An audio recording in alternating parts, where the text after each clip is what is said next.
सेना तो देश की सुरक्षा कर रही है, रेलवे देश की प्रगति की रीढ़ है, लेकिन वक्फ बोर्ड का योगदान देश में क्या है?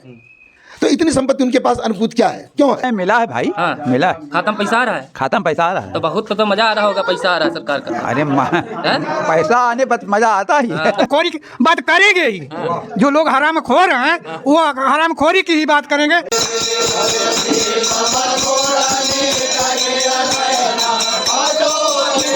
होली का सीजन है, आज होली का दिन भी है।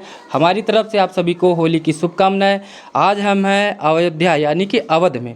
अभी तक आप लोगों ने देखी थी ब्रिज की होली, आज हम आपको दिखाने वाले हैं अवध की होली। भगवान श्री राम की प्राण प्रतिष्ठा भी हो चुकी है, रामलला विराजमान भी हो चुके हैं और पहली बार होली भी पड़ी है। तो हम हैं अयोध्या के ग्राम ईसापुर में। इस समय चल रहा है तो ऐसा हो नहीं सकता कि चुनावी सरगर्मियों के बीच में चुनाव का प्रश्न ना पूछे, क्योंकि ये पूरा गांव ब्राह्मण बाहुल क्षेत्र है। तो आइए जानते हैं लोगों से, क्योंकि ब्राह्मणों की बहुत ज़्यादा चर्चाएं हो रही कि ब्राह्मण बीजेपी से नाराज है, कुछ कहते हैं नहीं नाराज है। बात करते हैं यहाँ के क्षेत्र के बारे में। यह अम्बेडकर नगर संसदीय क्षेत्र भी लगता है। क्या नाम है सर आपका? राममन पांडे जी, ये बताइए कि ये होली आप लोग, जैसे कि ब्रज की होली बड़ी मशहूर है, उसी तरीके से अवध की पहली बार ये होली है जब रामचंद्र जी विराजमान हो चुके हैं। आप लोग किस तरीके से मना रहे हैं? खुशी से मना रहे हैं सब। जिस प्रकार से अयोध्या में धूम मचा हुआ है, उसी प्रकार से हर जगह अपने गांव ईसापुर में भी धूम मचा हुआ है। और ये तो परंपरागत होली चली आ रही है। ये विशेष रूप से अवध की होली इस समय इसलिए मनाई जा रही है क्योंकि अयोध्या में भगवान श्री राम का वहाँ पर प्राकट्य हो चुका है, उनकी स्थापना हो चुकी है, इसलिए और लोग खुशी से मना रहे हैं। हम लोग भी उसी खुशी में शामिल हैं। और ये परंपरागत होली जो चली आ रही है हमारे गांव में, तो बहुत पुरानी परंपरा चली आ रही है। जय हिंद, मैं अनिरुद्धमन पांडे। तो ग्राम ईसापुर आपने बता ही दिया, अपने गांव की बहुत पुरानी परंपरा है और होली फाग एक विधा है। जैसे सावन में मल्हार अर्थात आल्हा अथवा कजरी, इसका खूब प्रचलन है। अभी चैत चालू हो रहा है, इसमें सब लोग जान रहे हैं कि चैता के धूम मचेगी। तो ये समयानुसार अपने हिंदुस्तान की विशेष करके ग्रामीण अंचलों की बड़ी अच्छी परंपरा रही है कि यहाँ पर समयानुसार विभिन्न प्रकार के सांस्कृतिक कार्यक्रम, संगीत के कार्यक्रम होते रहे हैं। अब इसमें फगुआ में कई विधाएं हैं, चहका, चमन, चौताल, चमन, डेढ़ताल और ये जो मतवाला, उलारा, चाहे जो कह लीजिए, विभिन्न क्षेत्रों के अनुसार इसमें बहुत विधाएं हैं। हम तो ये उसी विधा को हम लोग जिंदा रखे हुए हैं कि इस विधा के बिना ग्रामीण क्षेत्रों के ग्रामीण अंचलों का रौनक शून्य है जाने। अच्छा, जिस तरीके से होली में पुरानी परंपराएं गायब हो जा रही हैं, अभी मैं देख रहा हूँ अपने गांव में कि थोड़ा बहुत बचा हुआ है। आजकल डीजे का बड़ा चल गया चलन और जो नवयुवक हैं वो अपने नशे में धुत हैं, इन सब चीज़ों को भूलते जा रहे हैं। तो आप लोग अपनी नई पीढ़ी को किस तरीके से समझाएंगे कि पुरानी चीज़ों का जो हमारी सांस्कृतिक है उसको कैसे बचाएंगे? दोष किसका है? दोष जो सीनियर्स हैं उन्हीं का तो है, दोष हम ही लोगों का है। अगर हम लोग बच्चों को खुला छोड़ देंगे तो बस वो मोबाइल तक, डीजे तक, दारू पीने तक, नशा करने तक, नाली में इधर उधर पड़े रहने तक और लफंगे करने तक रह जाएंगे। लेकिन अपने गांव में ये स्वस्थ परंपरा चलती रही है और चलती रहेगी, क्योंकि आगे जैसा देखेंगे पीछे बच्चे उसी तरह से चलेंगे। अभी इसके पहले ही भाई हम लोग तो कम से कम 45-48 साल से हम लोग भी गांव में घूम रहे हैं। तो पहले अपने गांव के पंडित रामबोध पांडे जी थे, श्री राम यागिर पांडे जी थे, जगदम्बा भाई थे, वो भी जो है क्या अब तो हैं अभी, लेकिन अब काफ़ी वृद्ध हो गए हैं। पहले ये लोग राम निरंजन भाई थे, ये छोटे लाल जी थे, त्रिलोकी प्रसाद थे। और ढोल वादन में तो बहुत पुराना है, भीष्म पितामह के रूप में पंडित देवनाथ पांडे जी ये भी संभाले हुए हैं। पारसनाथ जी थे, वो फाग गाते भी थे और ढोल भी बढ़िया बजाते थे। अभी 2 वर्ष पहले उनका देहांत हो गया। खैर वो काफ़ी उम्र के हो भी गए थे, लेकिन अभी भी अत्यधिक उम्र होने के बाद ये पंडित देवनाथ जी अभी भी अपनी क्षमता बनाए हुए हैं। और जब तक आप हैं, होली का ये रौनक तो इसी रूप में चलेगा, बढ़ता ही रहेगा। फिर भी आगे बच्चे भी तैयार हो रहे हैं, वो बात नहीं रहेगी, लेकिन फिर भी परंपरा जीवित रहेगी, परंपरा में का क्षरण नहीं होगा। अच्छा चलिए, ये तो रहा होली की बात, थोड़ा चुनाव के बाद बात कर लेते हैं, क्योंकि इलेक्शन है और बात ना करें तो हो नहीं सकता। तो ये बताइए कि आपके सांसदीय क्षेत्र से जो है रितेश पांडे, जो कि बसपा से थे, अब आ गए हैं भाजपा में। बहुत लोग आरोप लगाते हैं कि ये सीबीआई और ईडी के डर से भाजपा में आ गए हैं, या बसपा से हार का डर था इसलिए भाजपा में आ गए हैं।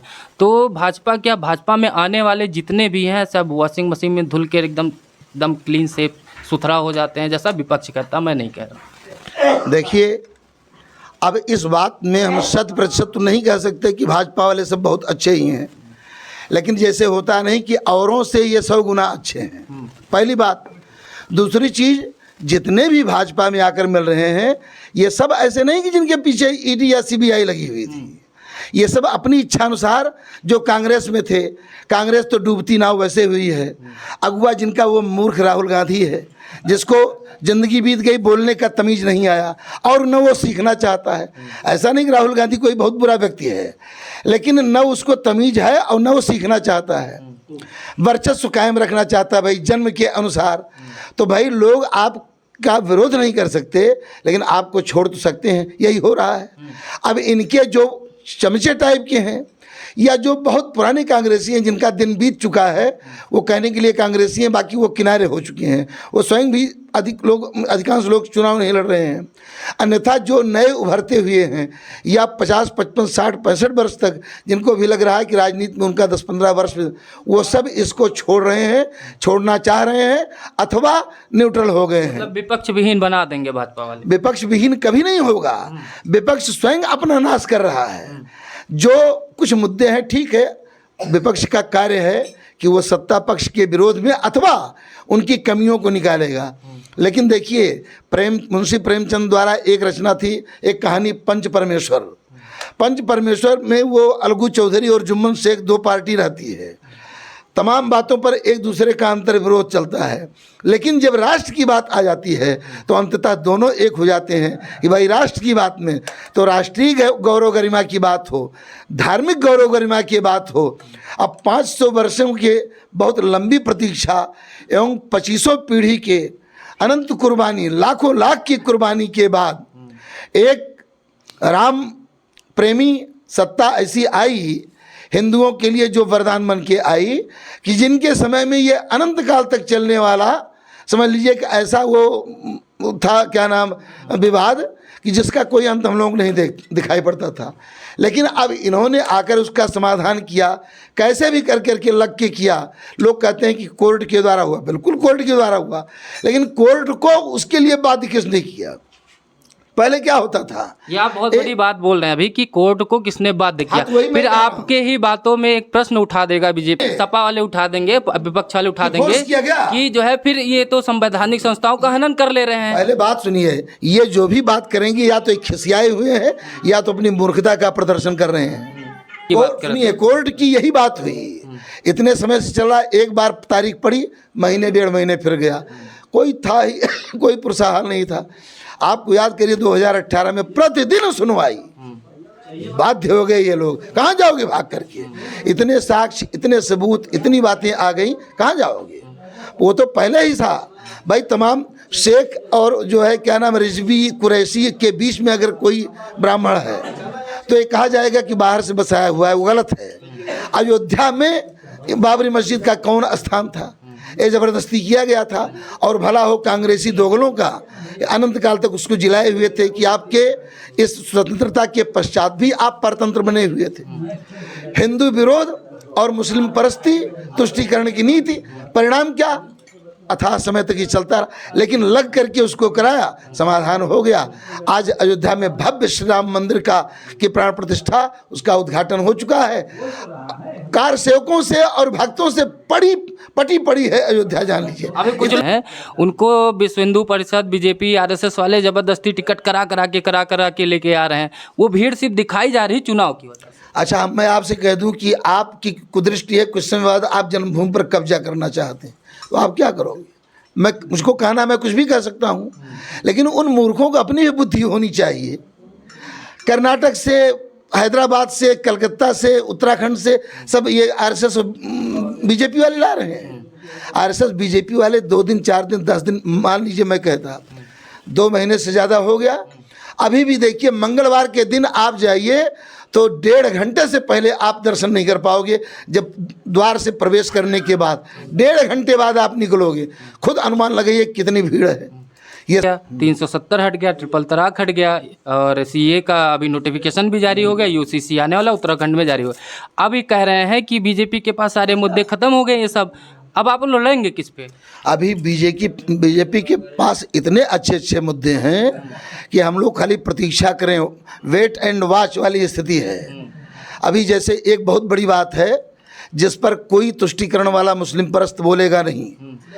मैं कह रहा हूँ कि 1991 में जो हिंदू धार्मिक एक्ट लाया गया पूरी तरह से हिंदुओं के विरोध में है, वर्शिप एक्ट। इस पर मंथन होना चाहिए।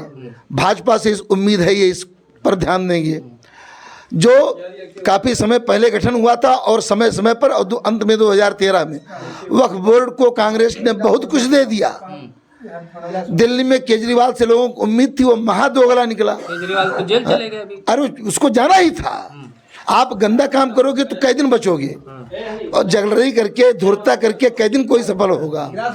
तो परिणाम उसका वही होना था। तो अभी वक्फ बोर्ड पर भी मंथन होना चाहिए कि रेलवे, सेना और रेलवे के बाद देश में इतनी अपार संपत्ति वक्फ बोर्ड के पास क्यों है?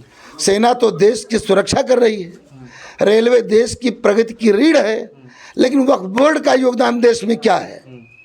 तो इतनी संपत्ति उनके पास अनुकूत क्या है, क्यों है? ये कांग्रेस की मुस्लिम परस्ती और हिंदुओं का द्रोह तो अगर हम न कहें फिर हिंदुओं को मूर्ख बनाना तो कहेंगे ही। और हिंदू आज भी मूर्ख बन रहा है। जो आज भी बहुत सारे लोग हैं कि अभी भी वो कांग्रेस के या गैर भाजपा के अंध समर्थक हैं। अब उनकी आंख फूटी कब तक रहेगी, हम क्या बोलें। अच्छा, थोड़ा रोजगार पे बात कर लें। नहीं, लोग कहेंगे रोजगार पे बात नहीं करते हैं। महंगाई बहुत बढ़ गई है, रोजगार कुछ है नहीं, सरकारी नौकरियों का पेपर लीक हो जा रहा है। भाजपा जो है नौजवानों की हितैषी नहीं है, क्या कहेंगे आप? ऐसा लोग कहते हैं। जिनको रोजगार करना है वो पत्थर से दूब जमा रहे हैं, वो मुक्का मार करके धरती से पानी निकाल रहे हैं। जिनको रोना है वो रोते रहे हैं, रोते रहेंगे। ऐसे ऐसे लोगों को हमने देखा, उन्होंने कहा कि हम भी शिक्षित रोजगार हैं। शिक्षित रोजगार तो रट लिया, उनसे 2 वाक्य आप पूछिए तो उनको तमीज नहीं है 2 वाक्य बोलने की। वो भी शिक्षित रोजगार अपने आप कह रहे हैं। योग्यता अगर डेवलप है तो आप सरकारी नौकरी की तरफ देखिए, अन्यथा कुछ व्यक्तिगत रोजगार पर जाइए। व्यक्तिगत रोजगार में भी तमाम योग्य लोग बहुत कुछ कमा रहे हैं, कर रहे हैं। सिर्फ सरकारी नौकरी भरोसे देश नहीं चल रहा है। प्राइवेट में आप समझिए बहुत बड़ा वर्ग जो है वो रोजगार, सेल्फ एम्प्लॉयमेंट अथवा अन्य व्यापार करके लोग कमा रहे हैं पैसा, धूम से आगे बढ़ा रहे हैं, स्वयं भी कमा रहे हैं, 4 लोगों को और नौकरी में रखे हैं। लेकिन जो रोने वाले हैं वो रोते रहे हैं, रोते रहेंगे। अच्छा, विपक्ष के पास देखिए रटा रटा मुद्दा, महंगाई कम हुई, बेरोजगारी कम हुई, गरीबी 70 साल से मर रहे हैं इसी को रटते रटते। माला माल मोटे वो लोग और मोटे होते चले गए। एक एक आदमी जो साइकिल से चलते थे वो उनका व्यक्तिगत जेट हो गया, और रोजगारी बेरोजगारी यही करते रह गए। जनता बहुत जागृत हो चुकी है, लोग जान रहे हैं कि किसके साथ लोगों का हित है। इसलिए अपने गांव में जय भाजपा तय भाजपा। आप क्या कहेंगे? आपके क्षेत्र रितेश पांडे जी का क्या लग रहा है? अभी भाजपा में सम्मिलित हुए हैं, अभी तक बसपा से लड़ रहे थे, तो आपको क्या लगता है कि इस बार यहाँ से जीतेंगे या जीतेंगे? या परिवर्तनशील समय है, समय परिवर्तनशील है। इसी आधार पर संसद या क्षेत्र या विधानसभा बनता है, ये कोई नई बात नहीं है। तो आपके क्षेत्र के लिए अभी तक उन्होंने किया क्या? सांसद रहे अभी 5 साल तो हमारे यहाँ कुछ नहीं किया है। हाँ। फिर क्यों आप लोग ऐसा क्या देख रहे हैं? क्योंकि हम लोग पार्टी देकर न व्यक्ति दे रहे हैं। हाँ। पार्टी वोट देकर से मोदी देख रहे अभी सब लोग आरोप लगा देंगे। भी मैंने कहा था कि ब्राह्मणों का गांव है, वो ब्राह्मण देख के वोट दे देंगे। हाँ, बिल्कुल देंगे। अच्छा, जाति देख के वोट? बिल्कुल, जात व्यक्ति नहीं, हाँ। पार्टी लेवल पर। अच्छा। हाँ। अच्छा, एक चीज़ और बताइए, अभी खब्बू तिवारी यहाँ से थे, अभी अभय सिंह यहाँ के क्षेत्रीय विधायक हैं, अब तो वो भी भाजपा में एक तरीके से समझिए आ ही गए, उनको Y+ सिक्योरिटी भी मिल गई है। तो खब्बू तिवारी जी का क्या होगा इस क्षेत्र से? दोनों प्रतिद्वंदी भी हैं एक ही पार्टी में रहेंगे, दोनों साथ रहेंगे। आप मत बोलिए, हाँ। प्रकार बोलिए।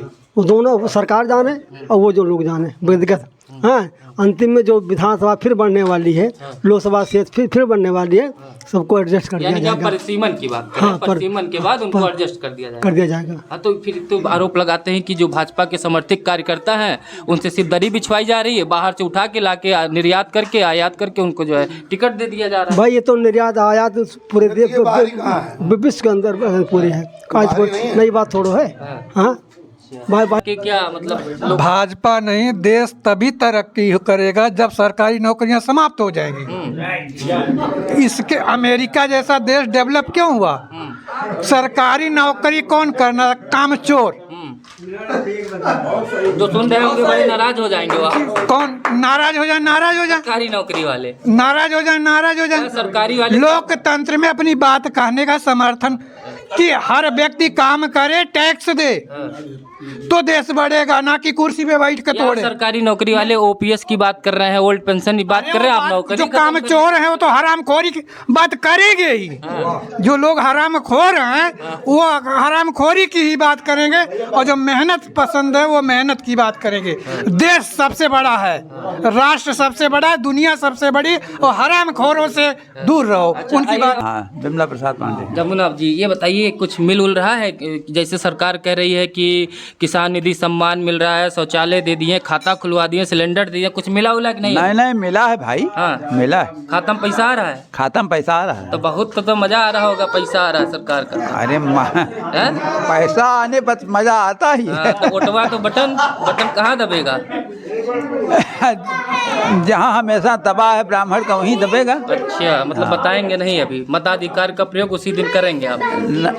उसी दिन करेंगे तो प्रत्यक्ष मालूम पड़ रहा है भाई। अच्छा, मतलब पूरा बताएंगे गांव, नहीं, लेकिन वोट नहीं जाएगा। गांव 400 के पार जाएगी, क्योंकि भक्ति भाव सबके अंदर जागृत हो चुका है। जो लोग ईश्वर को नहीं भी मानते थे वो ही मान वो भी अब जय श्री राम का नारा लगा रहे हैं। अब कहीं भी जाइए, कोई प्रोग्राम होता है तो वहाँ पे जय श्री राम का गाना जरूर बजता है। तो इससे लगता है ईस्ट वेस्ट नॉर्थ साउथ चारों ऊपर नीचे हर जगह पे जय श्री राम हो रहा है। तो इस बार तो निश्चित रूप से जो मोदी जी का सपना है वो पूर्ण होगा। यहाँ सोशल में रह रहे हैं, 15 साल से रह रहे हैं, और 15 साल से वहाँ रायबरेली में ऐसा है, लोग कहते हैं कि यार क्या बताएं, हम कोट कमल को डालने जाते हैं लेकिन जैसे अंदर घुसते हैं तो पंजे पे बटन दब जाता है। लेकिन इस साल वो लोग ये कह रहे हैं कि अब की कुछ भी हो, हर हाल में हम कमल पर ही बटन दबाएंगे। तो निश्चित रूप से रायबरेली की रुझान कमल की तरफ है। चलिए।